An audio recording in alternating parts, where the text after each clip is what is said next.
পবিত্র কোরআনে মহান আল্লাহ তাআলা বলেছেন, আর আপনি পর্বতমালা দেখছেন, মনে করছেন সেটা আঁচল, অথচ ওগুলো হবে মেঘপুঞ্জে ন্যায় চলমান।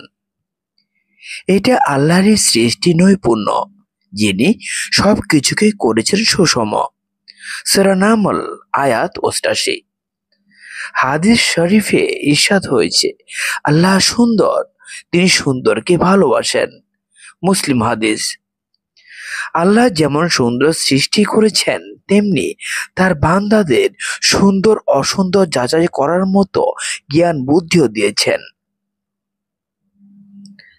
তার সৃষ্টিতে রেখে দিয়েছেন সুন্দর ও নিখুঁত বিষয়কে যাচাই করার মানদণ্ড। তেমনি একটি চমৎকার মানদণ্ড হলো গোল্ডেন রেশিও, যাকে বাংলা ভাষায় সোনালী অনুপাত বলা হয়। এটি মূলত একটি গাণিতিক সূত্র। গণিতের ভাষায় একে ফাইও বলা হয়।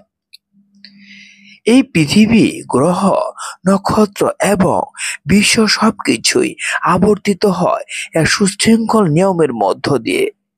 আর সব সৃষ্টির মধ্যে রয়েছে নিখুঁত সামঞ্জস্যতা, যা মহান আল্লাহ তাআলারই সৃষ্টি।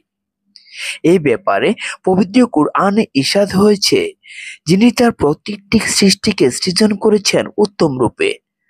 সূরা সাজদা আয়াত ৭।